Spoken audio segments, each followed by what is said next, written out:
प्रदेश में paper leak मामले को लेकर राज्य के मंत्री राजेंद्र गुढ़ा ने अपनी ही सरकार पर हमला बोला है। गुढ़ा ने कहा कि प्रदेश में बार बार पेपर लीक होना शर्मनाक है। हमारी सरकार पेपर लीक मामले में फेल रही है। उन्होंने यहां तक कह दिया कि सरकार में बैठे लोग की मिलीभगत के बिना पेपर लीक नहीं हो सकता है। उन्होंने कहा यहां तक कहा कि हमारी सारी अच्छी स्कीम को ये पेपर लीक खा जाएगा।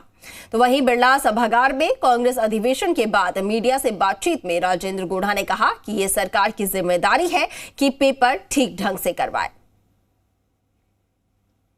एग्जाम नहीं करा रहे, पेपर आउट हो रहे हैं, कार्रवाई नहीं कर पा रहे, ये बच्चों के अंदर, और ये सारे काम जो हमारी सारी स्कीमों को अकेला एक ये पेपर आउट पकड़िए खा जाए। पता नहीं ये जांच का पता नहीं, लेकिन हम फेल हो गए। सीएम साहब कह रहे हैं किसी जांच से सीएम नहीं बन जाता, वो अलग बात है, लेकिन ये हम एक स्वच्छ चुन।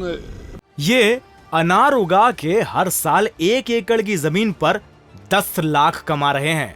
उनसे सीखना है तो फ्रीडम ऐप को अभी डाउनलोड कीजिए। पेपर नहीं करा सकते बच्चों के, तो ये ठीक नहीं। जो बच्चे हैं जो तैयारी करे उनमें निराशा का भाव आ गया, पूरी तरह निराशा। रंधावा जी आप लोगों की बात सुनेंगे? रंधावा जी बढ़िया आदमी है, दिल से बोलते हैं, मुझे वो सुनकर बहुत अच्छा लगा, और बिल्कुल ही जमीन से जुड़े आदमी, शायद कुछ कर पाए। उधर नागौर सांसद हनुमान बेनीवाल आज नागौर दौरे पर रहे। आपको बता दें कि कल वो नागौर के दौरे पर रहे और यहां पर उन्होंने मुख्यमंत्री अशोक गहलोत पर हमला बोला। बेनीवाल ने कहा कि सीएम अशोक गहलोत ने अपने बेटे का आरसीए अध्यक्ष के तौर पर निर्विरोध निर्वाचन करवा दिया। मुख्यमंत्री ने पुत्र मोह में अपने बेटे का निर्वाचन तो करवा दिया, लेकिन राजस्थान के लाखों बेटों और उनके भविष्य के साथ खिलवाड़ हो रहा है और उनसे गहलोत को कोई मतलब नहीं है। लाखों बेरोजगार युवा दर दर की ठोकरें खाने को मजबूर है, लेकिन गहलोत सरकार न ही पेपर आउट करवाने वालों के खिलाफ कड़ी कार्रवाई कर रहे हैं और न ही इन बेरोजगारों के भविष्य की ओर देख रहे हैं। ऐसे में पेपर आउट करवाने वाले गिरोह के भी सीएमओ की तार यहां पर जुड़े हैं, सीएमओ से तार यहां पर जुड़े हुए हैं और इसलिए इन पर कार्रवाई नहीं हो रही है। जो लोग चुनाव लड़ना चाहते थे, जो जिला इकाइयां जो वैध थी उनको अवैध करार के और जिस तरह डरा धमका के पिछली बार अपने बेटे को आरसीए का अध्यक्ष बनाया, उस समय कई कांग्रेस के लोग चुनाव लड़ना चाहते थे। लास्ट की स्थिति ये हो गई कि अगर मैं मदद नहीं करता तो उनको गिरफ्तार और करते, तो फार्म ही भर पाए खाली।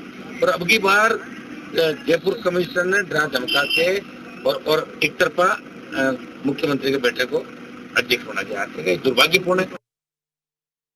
जिनकी रोज भर्तियां पेपर लीक हो रहे हैं, रोज आउट हो रहे हैं, आपके सीएमओ के साथ जुड़े हुए हैं। जो आज मैंने आरोप लगाए थे, अगर मेरे आरोप सही है उनकी जांच कराएं और मेरे आरोप अगर गलत है तो जवाब दें राजस्थान की सरकार कि हनुमान बेनीवाल ने आरोप गलत है। किस तरह इनके ओएसडी का पहले नाम आया था पिछली बार, अमित टाका के जो साथ जुड़े हुए थे, किस तरह आपके सुभाष गर्ग का था, इनके पहले के जो रीट के अंदर मामला उसमें मंत्री का था। तो ये सीबीआई जांच कहां से क्यों डर रहे हैं मुख्यमंत्री की? ये महिपाल मदेरणा और मलखान और बाबूलाल नागर का मामला हुआ, उस समय तो सीबीआई जांच करा दी इन्होंने सारी। अब कौन सी आपत्ति आ गई? करवा दे सीबीआई जांच। ये कहते हैं ना, मुख्यमंत्री कहते हैं मैं तुरंत चेक करता हूँ, संवेदनशील हूँ। तो मुझे नहीं लगता संवेदनशीलता कहीं है। सरकार बचाने के लिए हर हथकंडा राजस्थान की सरकार अपना रही है और जितने भी मुख्यमंत्री के समर्थक विधायक है वो अपने अपने इलाके में मिनी मुख्यमंत्री है। नागौर को कौन चला रहा है? नामा का विधायक जिसका भाई और जीजा हत्या के मामले में अंदर है, वो पूरे नागौर को चला रहा है। नागौर जिले की हर नियुक्ति उसके इशारे पे होती है। बाकी विधायकों की स्थिति क्या मैं जानता हूँ सब।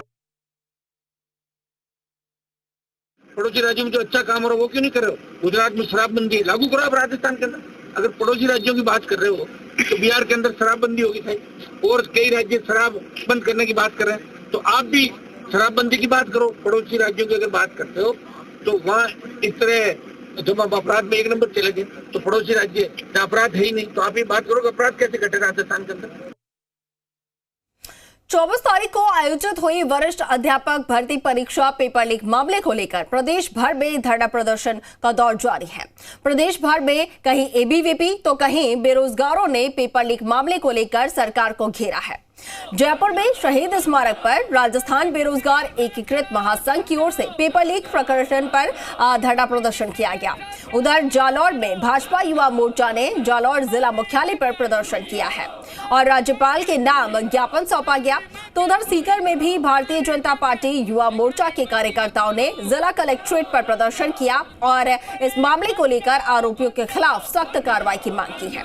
उधर श्रीगंगानगर में भी आम आदमी पार्टी के पदाधिकारियों ने जिला कलेक्ट्रेट पर पेपर लीक मामले की सीबीआई से जांच करवाने की मांग को लेकर प्रदर्शन किया है। सीएम के नाम ज्ञापन भी सौंपा गया और दोषियों पर सख्त कार्रवाई के साथ साथ युवाओं के साथ न्याय की मांग की है।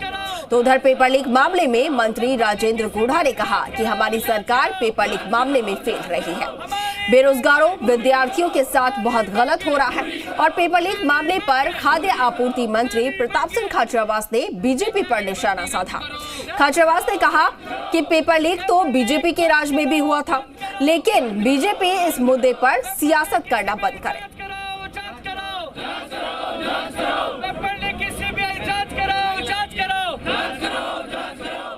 एग्जाम नहीं करा रहे, पेपर आउट हो रहे हैं, कार्रवाई नहीं कर पा रहे, ये अब बच्चों के अंदर, और ये सारे काम जो हमारी सारी स्कीमों को अकेला एक ये पेपर आउट पकड़ लिए खा पता नहीं, ये जांच का पता नहीं, लेकिन हम फेल हो गए। सीएम साहब कह रहे हैं किसी जांच से सीएम नहीं बन जाता। वो अलग बात है, लेकिन ये हम एक स्वच्छ पेपर नहीं करा सकते बच्चों के, तो ये ठीक नहीं। जो बच्चे हैं जो तैयारी करे उनमें निराशा का भाव आ गया, पूरी तरह निराशा। रंधावा जी आप लोगों की बात सुनेंगे? रंधावा जी बढ़िया आदमी है, दिल से बोलते हैं, मुझे वो सुनकर बहुत अच्छा लगा और बिल्कुल ही जमीन से जुड़े आदमी, शायद कुछ कर पाए।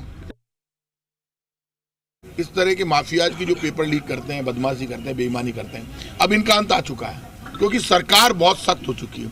खुद मुख्यमंत्री आगे नेतृत्व कर रहे हैं इस सारी लड़ाई को, और ये सुन लेना आप, किसी को नहीं छोड़ेंगे। जो पेपर लीक करने वाले हैं उनको कोई हम छोड़ रहे हैं क्या? कानून हम बना रहे हैं। पेपर लीक वालों को अरेस्ट हमने किया, ये बीजेपी वालों ने अरेस्ट किया। आप मुझे बताइए, पेपर लीक हुआ, पेपर लीक करने वालों को किसने पकड़ा? राजस्थान की सरकार ने गिरफ्तार किया, और अखबारों को खबर भी हमने ही बताई, मीडिया को।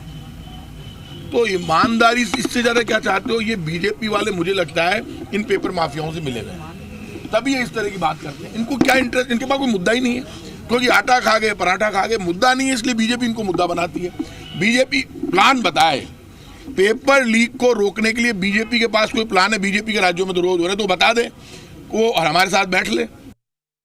ये अनार उगा के हर साल 1 एकड़ की जमीन पर 10 लाख कमा रहे हैं। उनसे सीखना है तो फ्रीडम ऐप को अभी डाउनलोड कीजिए।